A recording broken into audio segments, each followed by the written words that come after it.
রাজধানীর new market এলাকায় দুর্বৃত্তের গুলিতে অজ্ঞাত পরিচয় এক ব্যক্তি নিহত হয়েছেন। রাত ৮টার দিকে শহীদ শাহ নেওয়াজ হলের সামনের রাস্তায় এই ঘটনা ঘটে। গুরুতর আহত অবস্থায় ওই ব্যক্তিকে কয়েকজন শিক্ষার্থী ঢাকা মেডিকেলে নিয়ে যান। পরে রাত ৮:৩০টার দিকে চিকিৎসক তাকে মৃত ঘোষণা করেন। প্রত্যক্ষদর্শীরা জানান, রাত ৮টার দিকে দুজন মোটরসাইকেল আরোহী ওই ব্যক্তিকে এলোপাতাড়ি গুলি করতে থাকে।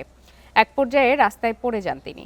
আশপাশের লোকজন দুর্বৃত্তদের ধাওয়া দিলে তারা পালিয়ে যায়।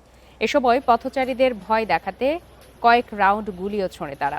ঘাতকদের ধরতে অভিযান চলছে বলে জানিয়েছে পুলিশ।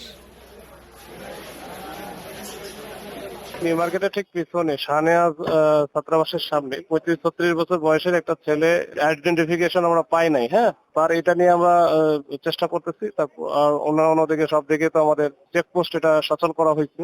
একটা মোটরসাইকেলে আসছিল দুইজনে, এর মধ্যে একজন গুলি করছে। এখন দেখি আমরা এটা ডিটেলসটা বের করতে চেষ্টা করতেছি।